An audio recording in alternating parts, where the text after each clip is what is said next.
all immigrants. But let's talk about some real solutions. You guys can jump in at any time, if you have any questions. But let me talk about sort of some real solutions. So this is not just a platform where we're just going to issue out our complaints. We should do this better. There's lack of this, there's lack of that. There's actually a pathway. When I came upon immigration several years ago to help out someone with their paperwork, anybody in here, if you don't know how to do something, you go find a book. I couldn't find one. That didn't make any sense to me. And I felt like that was dangerous. So to make a long story short, because I want this to be about what, the stories that you guys share, I developed a curriculum. Number one, there is a license, and me and Dr. Eaves has talked about this several times. There is a license with the Secretary of State to become a licensed consultant. But right now, the licensed consultants are trained through Google. There's no place for them to go. There's not even a book or a training manual to teach them how to do it. So at a local level, at a state level, local level, there are pathways. We can create immigration consultant firms where, immigrants can go one place, maybe have a consultant that works with them and their families, provide them not just information on how to do their forms the non-legal way. I mean, for non-legal immigration preparation services. Correct, yeah. So, but also how to assimilate into society. Where to go for resources. If they, because most, if you come here on a green card or anything else, you can't get public assistance. But where else can they go? So these firms in the communities can help with that. We can provide a pathway to do it at a fraction of the cost. So what we're saying is those that cannot afford an attorney, you're on your own. And sometimes, there's good attorneys and there's bad attorneys. I mean, it just is what it is. I mean, there's good people, bad people. That's the case. But for immigrants who are putting $15,000, $20,000 on an attorney, and something doesn't happen right, Yahira's family has worked with an attorney over 10, 15 years, met him once, and they're charging for services that they didn't get, but they don't want to cause a ruckus because they'll invested so much into this attorney. So there is a pathway. And this is one thing I'm very grateful with Dr. Eaves. Even when we met just a few weeks ago, and you can talk a little bit about this as well. We were talking, well, first, explain sort of the role of the Secretary of State, and then we'll take it from there. So hearing your stories again and again and again is just, it's interesting. It elicits so many emotions, and I'm pissed off. And frankly, the state of Georgia, and maybe to a certain degree the United States, we have a love-hate relationship with the immigrant community. Say it, bro. We love you for your labor, in fact, your cheap labor. Right. But we don't really want you fully integrated because you're almost like it's almost a caste system that's happening. Where a permanent, underclass, underrepresented, underpaid class of people working in our homes and cleaning our homes and cutting our yards and doing a lot of the manual stuff and allowing the producers and the manufacturers to maximize profits, that is. Yes. And so it's a caste system. We're not being honest about it, but it's a permanent caste system. And to your point, for the most part, it is a brown and black group of folks. And I think we just have to own up to it and be honest and realize that this group of folks who are in the immigrant community and caste system, almost like the old Indian class system, almost the untouchables of sorts. We need to recognize the value of fully integrating them into our society. And so, you're right. I mean, I think elected officials have to do something to make the climate better with intentionality, support the community. Valerie and I have talked about the licensing component. So the Secretary of State's office is responsible for voting, overseeing the elections of 159 counties in the state of Georgia, managing 8 million voters who are citizens of this country. But there's a business development component where you allow the registration of new businesses and existing businesses to be legal entities. And I got a lot of Jamaican in me. I got a lot of hard work in me, and even though I'm former chairman of Fulton County, I got 3 small businesses. I I got a little hustle in me. I learned that from my grandfather. He was a hard worker. But the Secretary of State's office is the incorporator of businesses. And to me, support can be done and given for the immigrant community who come here, not just for a better life, but come here ready to work hard. Exactly. And they deserve to have the income and the revenue that's commensurate with their effort. And this state benefits from it. Yeah. And not to go into a sermon, Reverend Clifton, right. That's all right. 49% of this state is non-white. Yes. We're one of the most diverse states in the country. This state benefits from the diversity of our population. We benefit economically. But we don't want the diversity to share in the economics of the state. We just want you to work. Not be the manufacturers, not be the producers, not be the executives. And I think that all of us, especially the immigrant community, should have a pathway to citizenship and the tools to be equal as citizens and participants and beneficiaries as everybody else. And the Secretary of State's office can be a conduit to help that. Let me ask you this. So when it comes to, we spoke briefly about the, and I want you guys to sort of chime in on this. The one thing that I did notice when I saw no educational platform for the immigrant community, for the immigration community, if there's no educational platform, there's no industry. Every industry, I mean, as a realtor, they test the hell out of you. I mean, it's no joke just to do, to sell, buy, invest in homes. They really, drill you. You have to really study. But nothing for the immigration community. Even when I designed, I developed the curriculum, I spoke with 2 professors from Kennesaw State University, and their PhDs were in immigration. And I asked them, I said, have you ever taken an immigration, a history of immigration course? They said, never heard of it. Psychology of immigration? Never heard of it. They have, their background is in PhD, but they've never taken these courses. They said we can actually develop this into an immigration studies degree, which actually just sort of just spoke louder to me that there is no industry. If there's no industry, there's no infrastructure. There's no pathway between this place. Yes, we can get our forms done at a fair and, actually I'm gonna say it like this, have a fair and affordable access to immigration application preparation.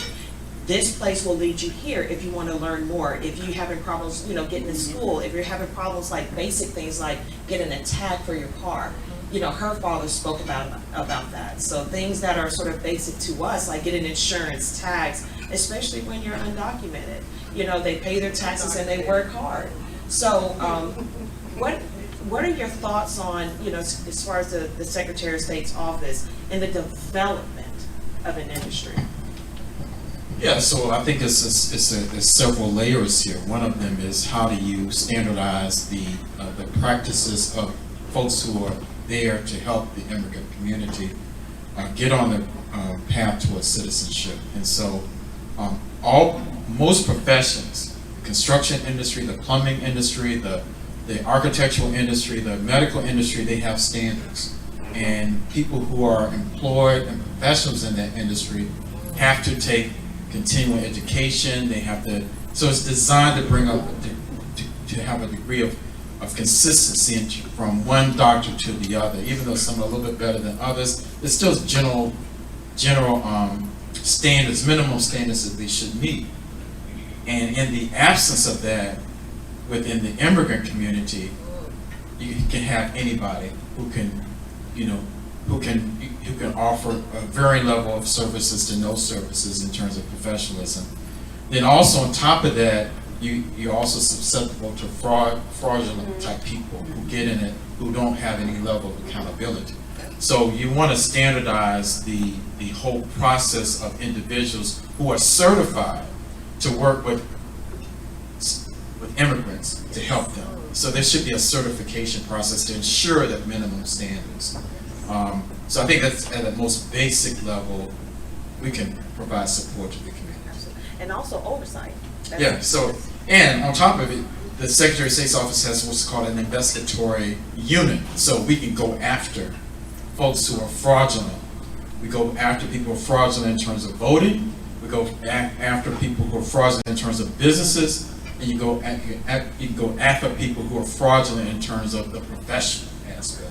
So once you professionalize the industry from a service provider perspective, standards, licensing requirements, then if someone is not compliant and still doing it, you can go after that person. Absolutely. And so that's why it's important to really professionalize the industry. Let me pivot really quickly to Phyllis Hatcher. She's running for Congress. So, and you guys can chime in about what in the world is going on in Texas. Where are we when it comes to immigration reform on a federal level? Where do, in your opinion, where do you think they're going? What are they doing right? What are they doing wrong? You know, I couldn't wait to get this mic. I really couldn't. There we go. I kept hearing words like immigrants. I kept hearing words like they. And when I think about, I am an ordained pastor of the gospel also. And I wear a lot of different hats. And sometimes I just don't tell other people that, you know, the hats that I wear. But when I think about when people say immigrants, I think about that this land is your land. Yes. This land is my land. Yes. This land belongs to God, Yes. for one thing for sure. And I know that we don't mix politics with church, but sometimes we have to mix politics with church. Because when you start talking about humans and human services and human rights, it bothers me when I kept hearing the word immigrants. I mean, even though we may have to put a label on it and say that we are immigrants migrating from another country or another area, but why? Why are we having to say that I have to have permission to come to a state that belongs to God? That bothers me. And when I look at what's going on in Texas, up under the bridge and the highway, it bothers me. Because those are humans. They are not people, but they are people, but they are not they. They are not them. They are us. They are we. Yes. So that bothers me. I had a conversation with one of the congressmen last night, and I asked a question, what do you think? And he replied and asked, what do you think? So I said to myself, self, is he actually trying to find out my honest opinion on what I think? Or do he want a political answer from me? So my response was, Congressman, those are women and children up under that bridge. Exactly. They are living without food and they're living without water. They are living in a very deplorable way. So what are we going to do about it? He takes back and he said, wow, that was a great answer. And then he gave me his political stance on the answer. He said, well, you know that we had this terrible president, Trump. I said, yeah, of course, you know. I'm reading his emotions and his message. We had this terrible president, Trump, that came out and reinstituted Title 42 that was put back in the 1800s sometime. But then he brought it back up again to actually use it to stop people from coming across the border. So I replied back when he said coming across the border. So my mind also went again, why do they have to have permission to come to a land of freedom? You know, because I'm still trying to be separate here when you talk about humans, because someone said, I think Serge has said that we all have migrated here, right? All right, I'm a Black American woman. I was born in the United States of America, but my daughter is actually marrying a Liberian. So when Val started talking to me about immigration, I said to her, you know what, that thing's kind of like hitting home. Because you know, at one time, long time ago, they would say that that you could marry an American person and become a citizen of the United States if you stayed married for 5 years or more. So now they're trying to, you know, take that law out of the way. And so my daughter's fiance and family has been here over 25 years now. Julius was actually born in Liberia, came here at the age of 10, and so now he's 26. Still, his parents do not have citizenship. And when Val and I started talking about it, I immediately called Julius' mother and I asked what was the problem.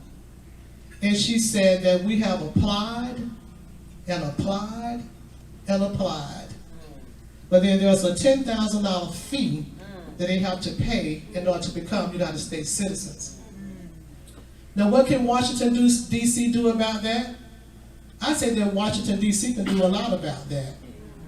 Because first of all, when I am elected as Congress, That's right, when? I didn't say if I will be elected as Congress. When? When I am elected as Congress, we only have 7 of us, I believe, right now in Washington.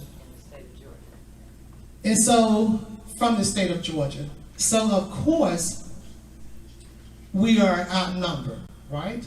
I think there's a total of 16. So we are outnumbered, so there's only so much that we can do on a political area. But we have had voices in Washington like John Lewis, and then we have Maxine Waters. You all know all the voices that we have had in Washington. But my voice would be to actually speak out and start asking questions like, why do we have to have immigrants? I don't get that. Do y'all get it? I mean, we get it because the society put that in our head, so we have the understanding, but when you break it down like that, it's something that, how can we fathom that? Exactly. In a place where it don't even belong to the people that say it belong to. Exactly. So that's my point. So my voice would be in Washington, you know, to say, even though we may have this label now, but my voice would be to, you know, to be, let's get rid of all this label stuff. You know, because I have a big mouth. I love it. And I don't shy away from things real easily, especially things that I'm passionate about. And I'm passionate about people not being able to be served as humans. That's right. I have a problem with that. Yeah. I have done food pantries all across the state of Georgia. Never been hungry a day in my life. But when I see people that can't have the basis of life, like food, That's right. toilet tissue, That's soap, right. deodorant, That's right. those are basic things of life. And then you're talking about when you say immigrants don't have it, and then when John talks about we're using immigrants, see, when you kept saying it, that thing kept bothering me. I just kept twitching in my doggone seat. And it's like, these are people. Right. But we use people for our benefits in the United States of America. Yeah. That has to stop. Yeah. At first it started with, I don't want to be ignorant here, but you know, at first it started with Mexicans. Right, right. You know, we were using Mexican labels, you know, laborers for our benefit. They come here, you know, and we pay them dollars, Pennies on a dollar. pennies on a dollar. But these are people that are really trying to bring their families to a place where they say land of the free, Yes. to be able to have the basic stuff in life. Y'all, we got to stop it. I mean, we have to. Even though the state of Georgia made the laws, and like you all said, you don't see a lot of laws about, I don't even want to use the word. But anyway, we don't have a lot of laws on the books for that. But we, as candidates, we need to start paying more attention. We talk about transportation, talk about jobs, we talk about equal rights, talk about all these other things. You go to our website, all of these other things on the website. We talk about Black Lives Matter, all of these other things.